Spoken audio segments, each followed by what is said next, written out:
So Daniela, thank you so much for taking time to come on to Community Impact Channel here on YouTube. And on behalf of Seti, I want to thank you so much for your leadership today. Thank you. Thank you for having me. Nice to see you. Yes, same. So as always, we begin by acknowledging the original source of the various lands that we're on. We also acknowledge our ancestors. We acknowledge all those who toiled without compassion or compensation. We acknowledge all the elders and community stalwarts whose shoulders we stand on as we build, share, learn together for our collective liberation and sovereignty. If you can please do us honors by introducing yourself to our listeners, viewers. Tell us about your amazing work. My name is Daniela DeGasperis, and I'm the founder and CEO of DDM Group. It is a wealth preservation and consultancy firm based out of Toronto, Canada, and we service Canadian high-income earners and entrepreneurs across the country with wealth planning, tax planning, minimizing risk and minimizing tax, and looking at opportunities that are left on the table and not being optimized. Being that we're in Canada and we have we're governed by basically 5 banks and the CRA. So we are untraditional, unconventional wealth. I would call us lifestyle consultants more so than wealth managers, because we help people make financial decisions and personal decisions based on their goals and objectives. So we're a goal-based business, client goal-based business. Awesome. Awesome. And what inspired you? Like, what inspired you the work that you do? The inspiration was my own story, transition from divorce and trying to preserve and protect what I had, but also grow the wealth that I had and create tax-free income for myself in retirement, and also build out a legacy and create an income that I couldn't outlive. So with all those things in mind, realizing that I needed not only the right experts to be working with me and me being clients of, it was also the oversight of all of these experts. That's where kind of the caveat and my aha moment came when I was doing my own financial plan. Was okay, who is helping me, who's supporting me, who has my back, and looking at everything I'm doing in a collaborative approach, an oversight approach, and making sure that I'm not making any mistakes, making sure that I'm not making decisions that may be good in the moment, but then would cause me tax problems, 5, 10, 15 years down the road. So who's the quarterback, making sure that everybody I have in place and all the strategies and all the tools that I'm putting in place are the right ones to execute my goals. So that question was a major one for me that caused a lot of fear. Being a female, being the age that I'm in, there's not a lot of language. There's not even any support that I found that was unbiased. And so given that niche that was lacking, because I wanted it badly, I built it myself. That's something, there's stories, that we create in our lives, and it creates something that is so magical and so necessary, because lessons that you learn in your life you can pass on, and that's how it goes. That's how we build, how we progress. So, Definitely. yeah, it's beautiful. So now Definitely rooted out of passion. absolutely, I'm living testimony, trust me. So, what challenges or barriers have you faced in your work, and how have you able to overcome them, or in the process of overcoming them? Well, because what I built, even though it's in the financial industry, we operate very differently. Um, because we're so client focused and an unbiased platform, um, it's not something that people have really dealt with or heard of, especially in Canada, because we don't have many competition. Not we as in me, we as in our banking system. There's no competition. They all work together, and there's only basically 5. So as Canadians, we're not empowered or even educated, for that matter, to look at what's really in our benefit, question the above, question the leaders. So when it comes to a company like DDM Group, and because we are an unbiased platform, we basically take the best of out of each financial institution and we work those best scenarios into the client's benefit. So we are unconventional. We are not traditional. So the feedback that we get from institutions is more so, well, it's a negative. But from the client's perspective, when that happens, it benefits us even more because the client is actually seeing, oh, wait a second, but what they're showing me benefits me more than it does an institution. So wait a second, what's really happening here? So so my company's also creating this impact of awareness and education, right? For clients to empower themselves and be their own advocates.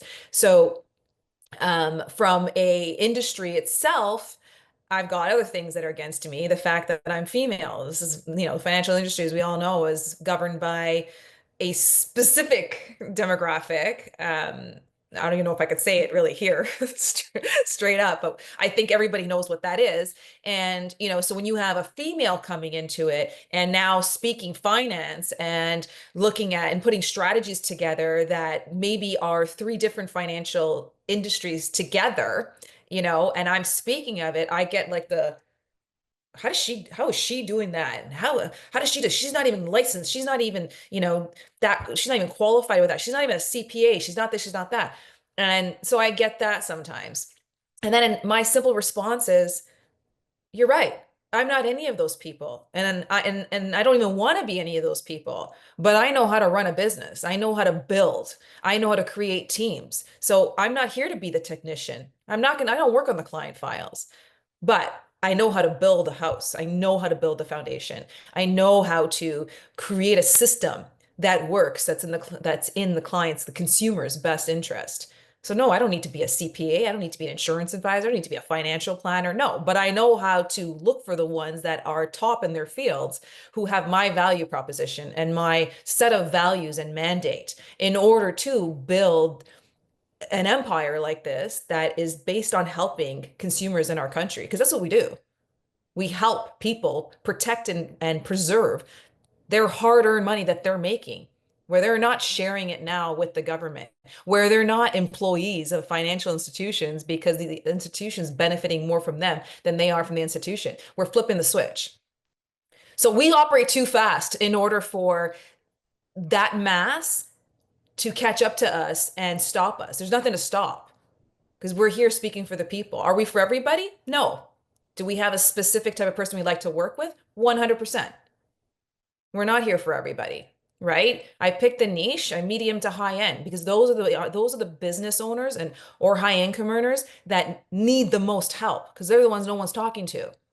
And they're working so hard to just make ends meet when that doesn't have to be the solution. That's not the only thing available.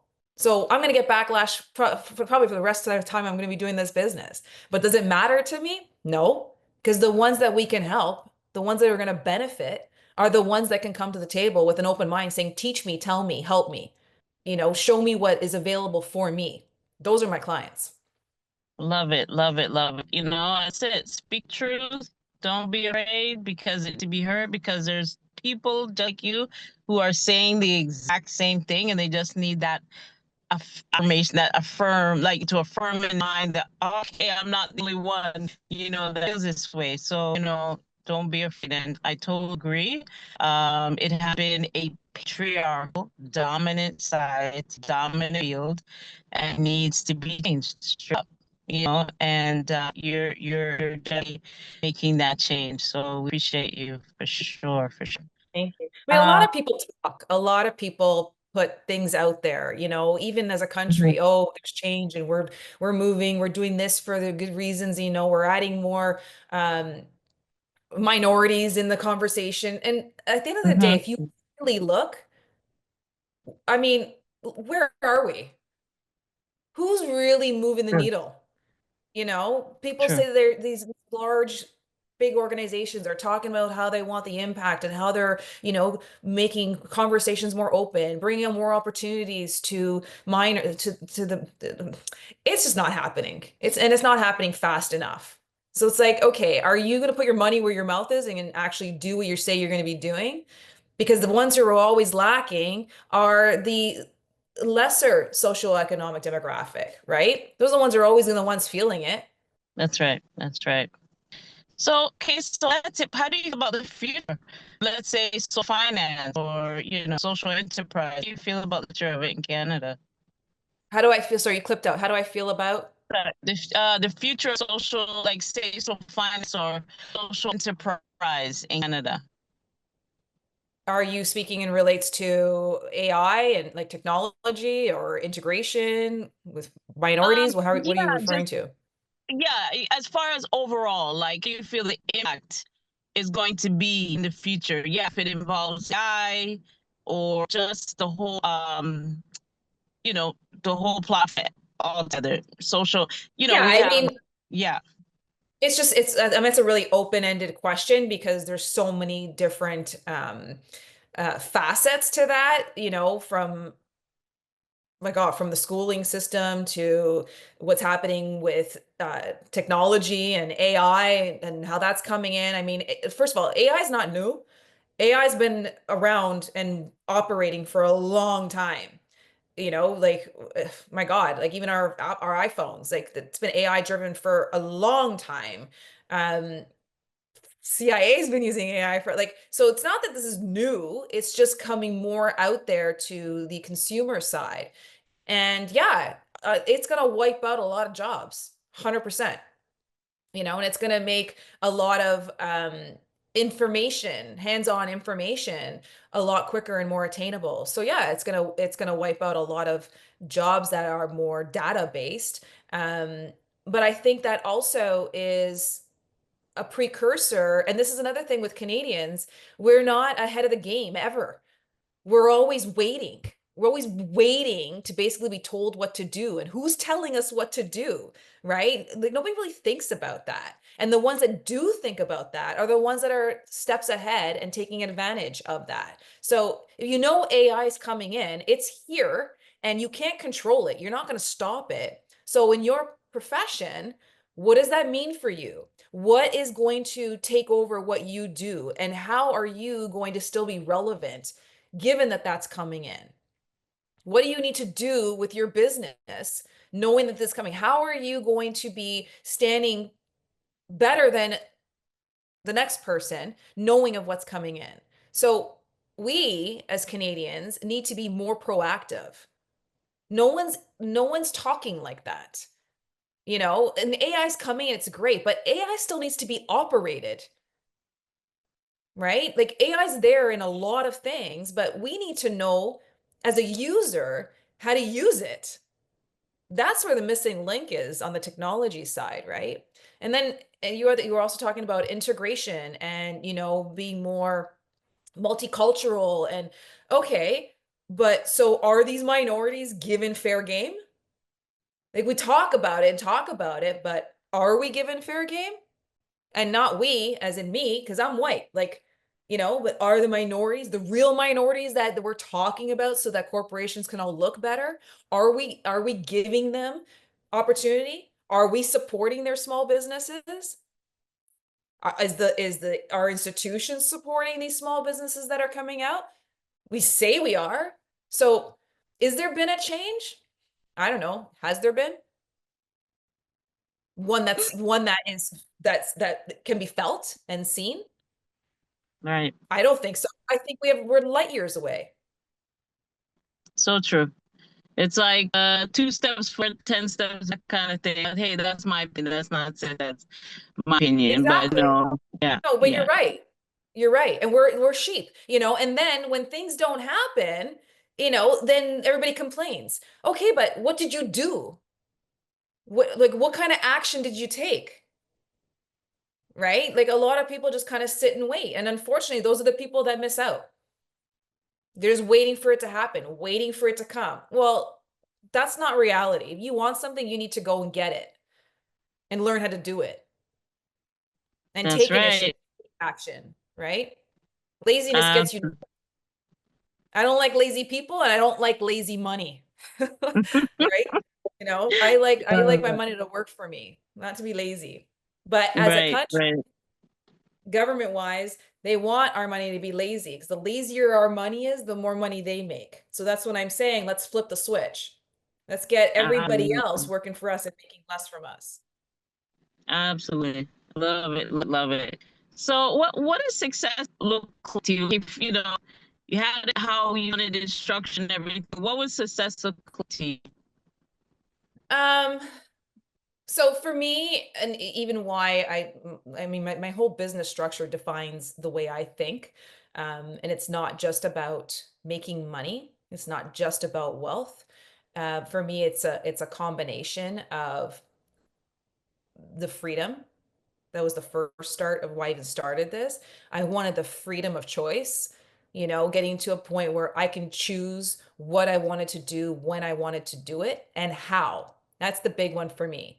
I don't like being controlled in an environment where I don't have the freedom to decide, and that's so easily taken away. And people don't really see that until they step outside or it's too late, and I don't want to be in that position. I never live in a place of regret. I want to make sure that I'm listening to everything and in an understanding of the most I can. I mean, I don't know everything. I'm not the smartest person by far, right? But I do take leadership in what I do for myself, and make sure that I'm not leaving any risk or opportunity on the table, right? So for me, success is looking at that and saying, I can do this, or, if I even have a goal, if I want to live somewhere else in another country, how am I going to do that? What does that look like for me? That's part money, that's part planning, that's things I need to put in place yesterday, not waiting for success to knock on my door. It does They don't come. They're not coming knocking, right? You got to pave your own way. So success for me is growth and it's evolvement, and it's developing a pathway, whether it's for me, for my family, for my children, for my partner, for my employees, for my business partners. Success is a big picture to me. It's a big umbrella. And who do I want to be? Like, success is also my mental development. What's my legacy that I'm leaving behind? What's my impact that I'm making, right? Like, my goal for my business is to have major impact, right across the board. And along the way, as I grow, I'm bringing people with me. And so that table just keeps getting bigger and bigger and bigger with more people to be able to share in that impact. So, I don't fly solo. I'm not in the front seat of the jet. I'm flying the jet, but it's not just for one seat, right? So That's it's it. impact for That's me. it. That's beautiful. This has been so powerful, so needed. I know a lot of people have some huge takeaways, really reflect on, the thinking process, the mindset. Mindset is everything. You check mindset on money, mindset on attitude and you receiving as well as being everything in a flow, natural order. But you put structure behind it and really appreciate that. So my last question for you is closing thoughts. Give us your closing thoughts and calls to actions moving forward. Closing thoughts. Basically, we're a small business. We're not built for the masses. We're not a cookie cut business. We're very bespoke. So, we don't market at all. There's no call to actions that we do on any platforms. I am a referral business. So which means that my clients refer clients. And I'm so grateful for that because, it's the client stories that they're sharing with people that they want to have benefits that they've experienced is the most gratifying thing to experience, which makes me just want to continue building because I know there isn't anybody here in Canada doing this the way we're doing it. And we're cost effective, right? So, we're not here to make a ton of money off of one person, right? We're looking here to build an environment, build a network. So if client, and there's qualifications, right? They're not high qualifications, but they're qualifications. If the prospect has cash flow, if the prospect is wanting to protect and preserve what they're growing and minimize their taxes and build on their goals and have an unbiased team supporting them like their quarterback, whether they have their own team or not, they don't need to use our team. They can have their own team and just have us with as their overseer and their quarterback. Then it's worth them to have a conversation with us. We're service based, so fees are they're very low. We're very cognizant of the environment and the economy, and and we also won't work with the client if we can't make them 3 to 5 times what they're paying us. We will tell them straight up, you're not ready yet. There's no point in you paying this right now. This is what you should maybe do in place, and let's revisit in 6 months or a year, depending on who it is. So unless there's a win-win-win for everybody, we won't work with them. I'm not here just to make money off you. I want to, as a business, DDM Group wants to actually grow with the client. We want to be with you along the way, whatever those goals are, and shift with you. So if somebody is interested, they can take a look at our website. Doesn't say everything. Obviously, we're a very personal experience, but the website is ddmgroup.ca.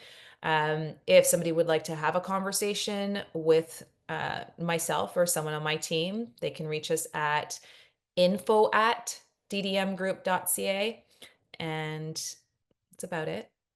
Wow, we appreciate you so much again. Thank you for all that you do, and we wish you much success in the now and in the future. Thank you, Ma. I really appreciate the time also.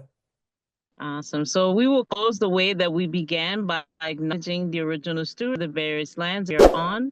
Also acknowledge our ancestors. We acknowledge all those who toiled without compassion or compensation. We acknowledge all the elders and community stalwarts whose shoulders we stand on and we build, share, learn together for our collective liberation and sovereignty. So thanks again, Daniela, and we'll be in touch. All right. Thank you so much, Ma. Have a Take care. great All the day. best. You You too. too. Bye bye. Bye.